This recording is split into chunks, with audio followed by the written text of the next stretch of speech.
Welcome to ജൂലിനാസ് kitchen. ഇന്ന് നമ്മൾ തയ്യാറാക്കുന്നത് ബ്രെഡ് പോക്കറ്റ് എഗ് സാൻഡ്വിച്ച്. അതിനുവേണ്ട ഇൻഗ്രീഡിയൻസ് എന്തൊക്കെയാണെന്ന് നോക്കാം. ഞാനിവിടെ എടുത്തിരിക്കുന്നത് സാൻഡ്വിച്ച് ബ്രെഡാണ്. നിങ്ങൾക്ക് ഏത് ബ്രെഡ് വേണമെങ്കിലും എടുക്കാം.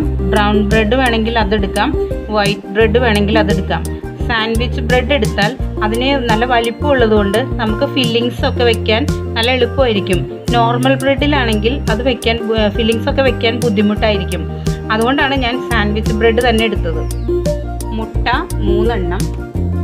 ഞാനിവിടെ ബെൽ പെപ്പേഴ്സ് 3 കളർ എടുത്തിട്ടുണ്ട്, red, green, yellow. Mayonnaise, home made mayonnaise ആണ്.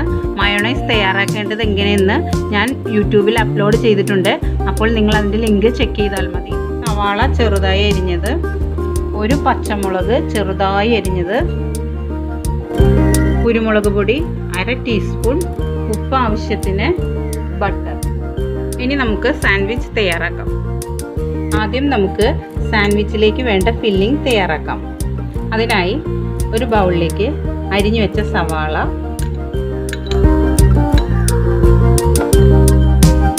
ബെൽ പെപ്പേഴ്സ് 3,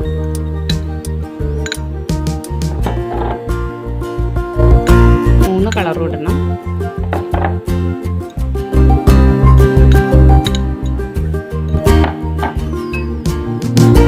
പച്ചമുളക് ചെറുതായി അരിഞ്ഞത്,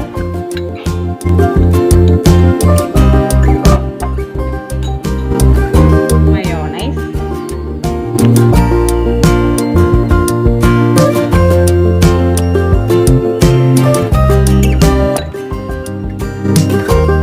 പെപ്പർ പൗഡർ, ആവശ്യത്തിന് ഉപ്പും ചേർത്ത് മിക്സ് ചെയ്യാം.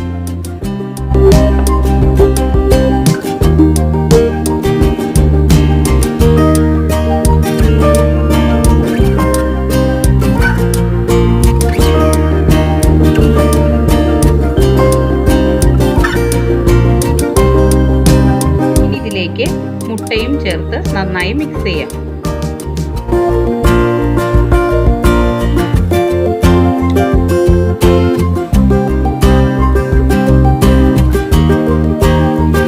ഫില്ലിംഗ് തയ്യാറായിട്ടുണ്ട്.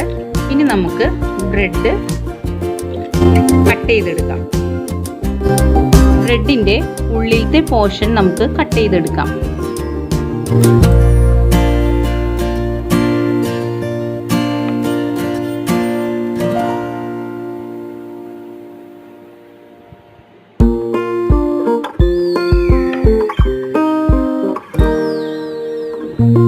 ഇങ്ങനെ കട്ട് ചെയ്തെടുക്കണം. ഇത്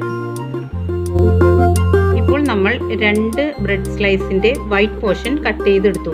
ഇനി നമുക്ക് സാൻഡ്വിച്ച് തയ്യാറാക്കാം. ഇനി ഒരു പാൻ വെച്ച് അത് ചൂടായി കഴിയുമ്പോൾ അതിലേക്ക് ബട്ടർ ഇടാം.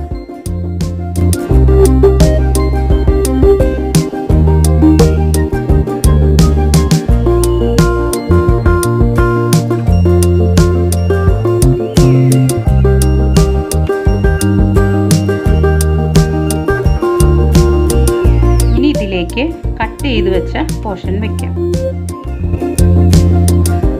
ഇതിലേക്ക് ഫില്ലിംഗ് ഒഴിക്കാം.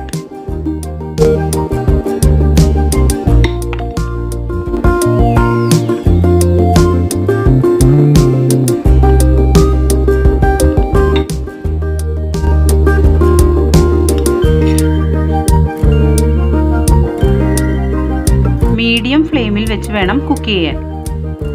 ഇപ്പോൾ ഏകദേശം 1.5 മിനിറ്റ് കഴിഞ്ഞിട്ടുണ്ട്. ഇനി നമ്മൾ കട്ട് ചെയ്ത് മാറ്റി വെച്ച വൈറ്റ് പോർഷൻ ഇതിൻ്റെ മീതെ വെക്കാം.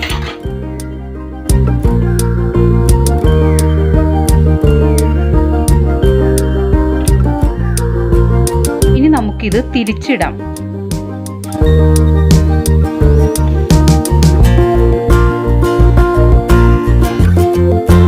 ഇനി നമുക്കിത് ഒരു പ്ലേറ്റിലേക്ക് മാറ്റാം.